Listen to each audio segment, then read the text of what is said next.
सभी को नमस्कार। हिंदी साहित्य में आज हम पढ़ेंगे भक्ति काल है,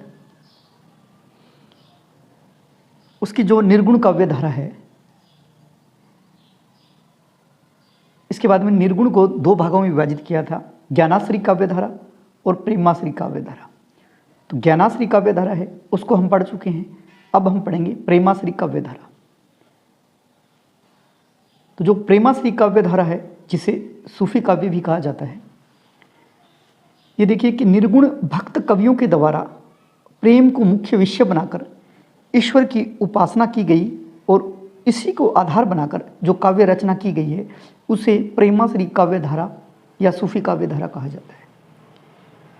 यानी निर्गुण जो काव्य धारा है उसमें एक प्रेमाश्री काव्य धारा है और जिन निर्गुण भक्तों के द्वारा प्रेम को मुख्य विषय बनाकर उस पर ईश्वर की उपासना करके उसको आधार बनाकर जो रचना की गई उसे प्रेमाश्री काव्य धारा कहा जाता है। ये प्रेमाश्री नाम है, ये आचार्य रामचंद्र शुक्ल द्वारा दिया गया। यानी सूफी काव्य है जिसका नाम दिया गया प्रेमाश्री काव्य। तो ये प्रेमाश्री काव्य धारा जो नाम दिया गया है ये आचार्य रामचंद्र शुक्ल द्वारा दिया गया है। और जो सूफी काव्य धारा जो नाम है, प्रेमाश्री काव्य धारा का दूसरा नाम है सूफी काव्य धारा।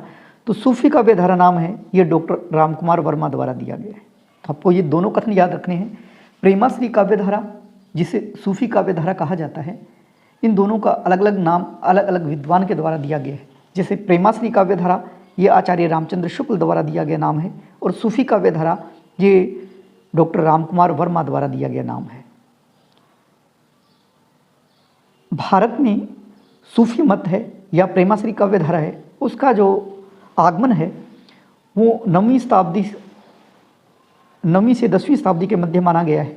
लेकिन भारत में सूफी धर्म का प्रचार है वो 12वीं शताब्दी में किया गया और ये किया गया ख्वाजा मोइनुद्दीन चिश्ती द्वारा। देखिए, वैसे तो सूफी मत है उसका आगमन 9वीं से 10वीं शताब्दी के मध्य हो गया था, लेकिन हम यूँ कहें कि भारत में सूफी धर्म है उसका प्रचार कब किया गया, तो ये है 12वीं शताब्दी के मध्य ख्वाजा मोइनुद्दीन चिश्ती ने भारत में सूफी संप्रदाय है उसकी स्थापना की।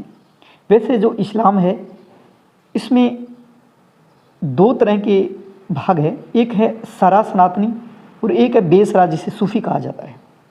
तो सूफी जो कहा जाता है बेसरा को, उसी के अंदर 4 संप्रदाय है जो हमारे भारत के अंदर है।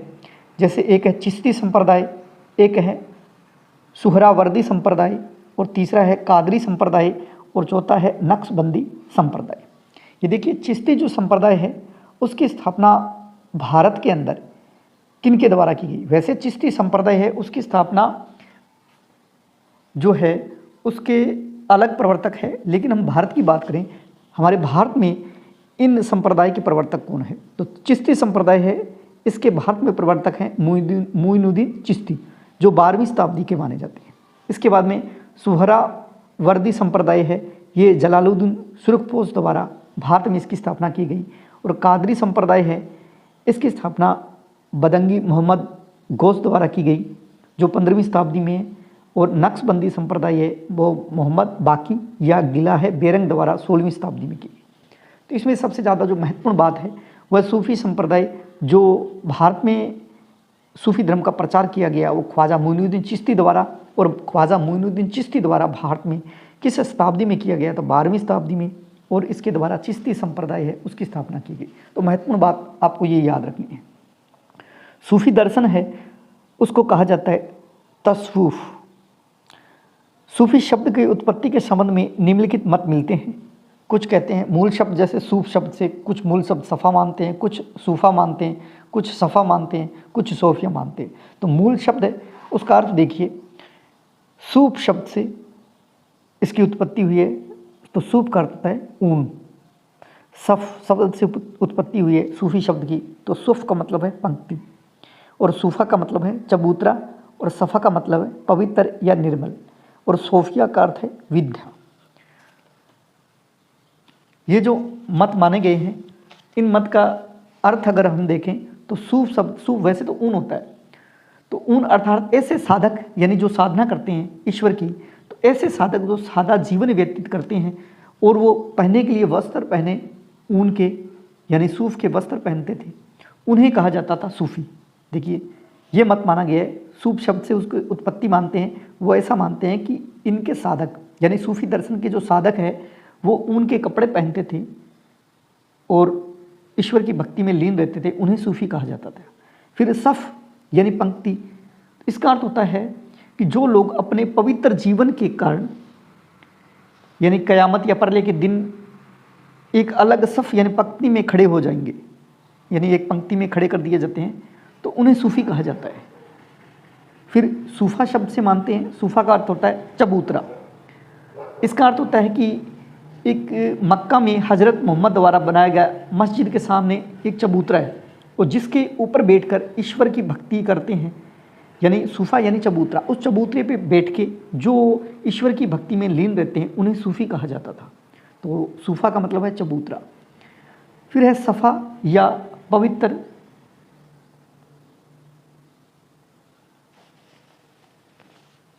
यानी जिनका निर्मल मन हो उसे सूफी कहा जाता था।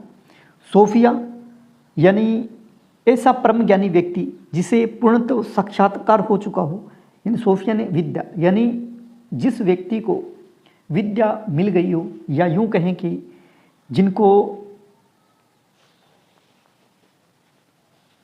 परम ज्ञानी व्यक्ति या परम तत्व मिल गया हो, यानी ऐसा परम ज्ञानी व्यक्ति जो पूर्ण तत्व का साक्षात्कार हो चुका हो, जिसे ईश्वर की प्राप्ति हो गई हो, उसे सोफिया कहा जाता था और इसी से सूफी शब्द की उत्पत्ति हुई है। उसके बाद में देखिए, सूफी मत है, उसकी परिभाषा दी है कि जिसे संसार से घृणा हो और परमात्मा से प्रेम हो उसे सूफी कहा जाता था। ऐसा कहने वाले अबुल हुसैन अन-नूरी। दूसरी बात, अबू सईद फजला, उन्होंने कहा है कि एकनिष्ठ भावना से परमात्मा में ध्यान लगाना ही सूफी मत है। ये इनकी परिभाषा है सूफी मत की। ये सूफी है कौन? हम निष्कर्ष निकालें तो ये कह सकते हैं कि जो ईश्वर की भक्ति में या परमात्मा की भक्ति में लीन रहता हो उसे सूफी कहा जाता है। अब सूफी कोई ऊन जो वस्त्र पहनता था इससे बना है कि सूफी शब्द, कोई कहते चबूतरे पर बैठ के, तो जैसे भी माने, लेकिन एक निष्ठ भाव से दो भगवान या परमात्मा की भक्ति करता था उसे सूफी कहा जाता था। सूफी जो काव्य है उसकी विशेषताएं देखिए। सूफी काव्य है उसमें प्रेम तत्व की प्रधानता है और प्रेम कथाओं पर आधारित काव्य लिखा गया है। सूफी काव्य है वो सारा का सारा काव्य है वो प्रेम तत्व है, उस पर लिखा गया, यानी प्रेम कथाएं हैं। दूसरी बात, सूफी काव्य में प्रबंधात्मक काव्य लेखन अधिक हुआ है। वैसे मुक्तक भी है लेकिन सबसे ज़्यादा है वो प्रबंधात्मक काव्य लिखा गया है, यानी शैली है वो कड़वक शैली या प्रबंधन शैली है, उससे लिखा गया है। इस काल में अधिकतर कवि है वो मुसलमान है, लेकिन काव्यों का कथानक है उसमें हिंदू नायक भी है और नायिकाओं का चरित्र भी उसमें वर्णन किया गया है। यानी जितनी रचनाएं उन्होंने लिखी है वो लिखने वाले ज़्यादातर मुसलमान है, लेकिन कथानक हिंदू है और उनके जो धार्मिक ग्रंथ है या नायक नायिकाओं हैं उनके चरित्र पर आधारित रचनाएं लिखी गई है। इस मत में यानी सूफी मत में ईश्वर को निरंकारी और सर्वव्यापी मानते हैं, यानी एक निष्ठ या निर्गुण भक्ति जो करते हैं। इसी तरह से निर्गुण भक्ति का ही एक ये पार्ट है सूफी काव्य। ईश्वर का साक्षात्कार पीर या गुरु की सहायता से ही होता है। वो कहते हैं कि अगर ईश्वर को या परमात्मा को प्राप्त करना है तो हमारे लिए पीर यानी गुरु है उसकी आवश्यकता जरूरी है। उसमें दो शब्द आते हैं, फना और बका। फना का मतलब होता है कि मानवीय गुणों का नाश होना, और बका का अर्थ है ईश्वरीय गुणों की प्राप्ति। तो ये ध्यान रखें, फना का अर्थ क्या है सूफी मत के अनुसार? फना का अर्थ है मानवीय गुणों का नाश और बका का अर्थ है ईश्वरीय गुणों की प्राप्ति। सूफियों में मज़ार पूज्य है और तीर्थ यात्रा की भी मान्यता प्राप्त है। यानी ये जो सूफी कवि हैं इनके काव्य में मज़ार है उसकी पूजा करते हैं और तीर्थ यात्रा भी करते हैं।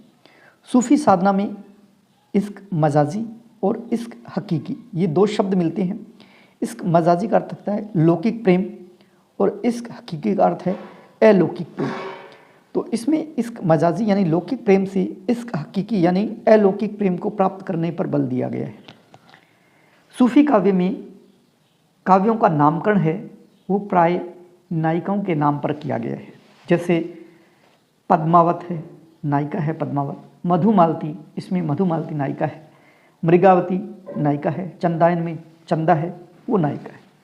तो इस तरह से सूफी काव्य में जो भी काव्य रचा गया उसमें जो नाम है उस काव्य का वो नायिका के आधार पर किया गया।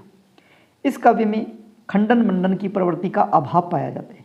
महत्वपूर्ण जो बात आपको याद रखनी है वो ये महत्वपूर्ण बात है कि इस काव्य में खंडन मंडन की प्रवृत्ति है उसका अभाव है, यानी कि ये खंडन मंडन नहीं करते थे, किसी भी धर्म का खंडन नहीं करते थे, किसी तरह का वाद विवाद है ऐसा कुछ भी नहीं है इसके अंदर।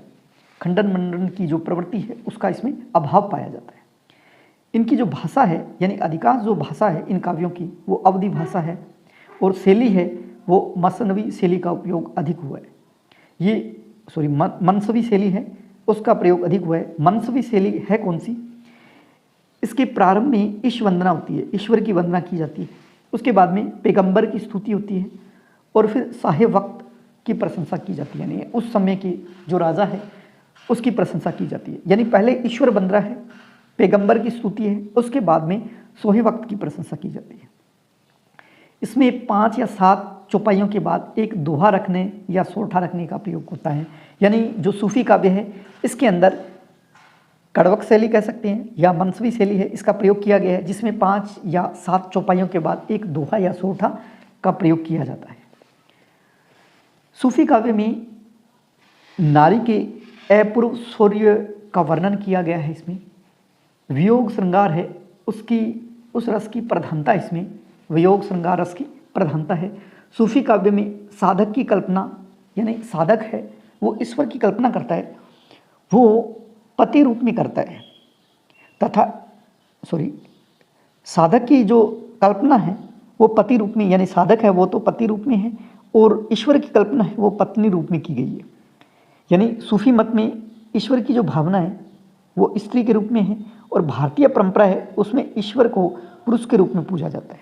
तो देखिए सूफी मत है उसका और भारतीय जो परंपरा है उन दोनों में आपस में उल्टा है। यानी सूफी साधना में ईश्वर है उसको पत्नी के रूप में स्वीकार किया गया है। सूफी साधना में निम्न 4 अवस्थाएं मानी गई हैं। नाम आता है शरीयत, तरीकत, हकीकत और मारिफत।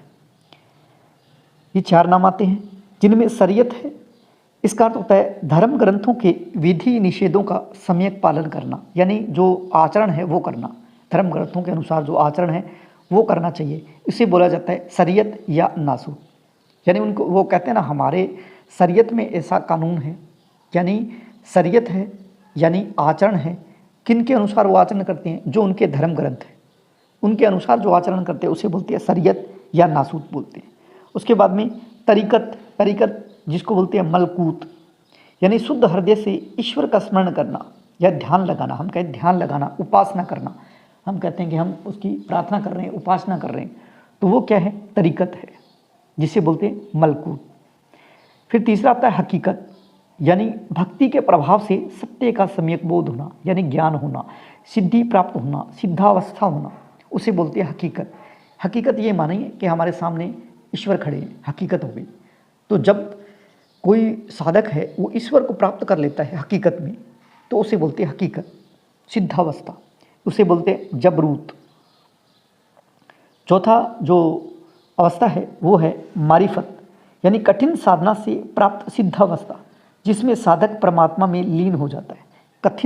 कठिन जो अवस्था है उसमें, यानी सत्य बोधक। इस तरह से ये 4 अवस्थाएं मानी गई हैं।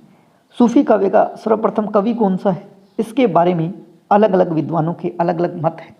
तो इसमें जो सर्वमान्य मत है वो है डॉक्टर रामकुमार वर्मा का कथन है। मुल्ला दाऊद है वो सूफी काव्य परंपरा का पहला कवि है, ऐसा मानने वाले हैं डॉक्टर रामकुमार वर्मा। और मुल्ला दाऊद की रचना है चंदायन। तो कई बार ऐसा भी पूछा जा सकता है कि रामकुमार वर्मा के अनुसार पहली रचना सूफी काव्य की कौन सी है, तो वो है चंदायन।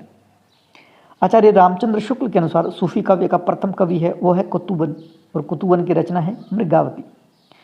आचार्य हजारी प्रसाद द्विवेदी जी के अनुसार सूफी काव्य है उसका प्रथम जो कवि है वो है ईश्वरदास, और ईश्वरदास की जो रचना है वो सत्यवती कथा, यानी ईश्वर है वो सत्य ही कथा लिखता है, सत्यवती कथा। डॉक्टर नगेंद्र के अनुसार सूफी काव्य का प्रथम कवि है असाहित, और असाहित की रचना है हंसावली। ऐसा ही डॉक्टर गणपति चंद्र गुप्त कहते हैं कि सूफी काव्य का प्रथम कवि है वो असाइद है और असाइद की जो रचना है वो हंसावली है। सूफी मत में एक कवयित्री हुई है जिसका नाम है राबिया। बहुत बार प्रश्न पूछा जाता है राबिया, ये देखिए राबिया सूफी काव्य, तो ये देखिए सूफी काव्य जैसे ही लिखा हुआ है राबिया, से नहीं है वैसे, ये रा है, राबिया। तो सूफी मत में एक कवयित्री हुई उसका नाम है राबिया। समासोक्ति, देखिए सूफी कवियों का सबसे प्रिय अलंकार है वो है समासोक्ति। इसी आधार पर आचार्य रामचंद्र शुक्ल ने पद्मावत जो रचना है, यानी सूफी काव्य की जो सबसे महत्वपूर्ण रचना है वो पद्मावत, तो पद्मावत को उन्होंने आचार्य रामचंद्र शुक्ल ने समासोक्ति कहा है।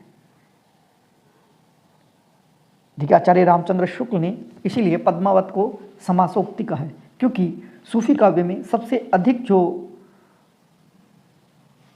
रचना की गई वो समासोक्ति में ही की गई, इसीलिए रामचंद्र शुक्ल ने पद्मावत को तो समासोक्ति ही कह दिया। इस तरह से हमने सूफी जो काव्य है उसके बारे में, उसके सूफी कवि है कौन, सूफी काव्य में क्या क्या आता है, और सूफी जो है वो किस तरह से भारत में आई, और सूफी जो काव्य है उसकी रचना किस प्रकार हुई, और सूफी काव्य की विशेषता क्या है, और सूफी काव्य के सर्वप्रथम कवि कौन कौन से हैं और किसने क्या माना है। इसके बाद में नेक्स्ट वीडियो में पढ़ेंगे सूफी जो काव्य लिखा गया उन कवियों के जो रचनाएं हैं उन सभी के बारे में डिटेल से पढ़ेंगे। हमारा ये जो वीडियो आपको अच्छा लगे तो इसे लाइक कीजिए, शेयर कीजिए और कमेंट करना न भूलिए। जय हिंद।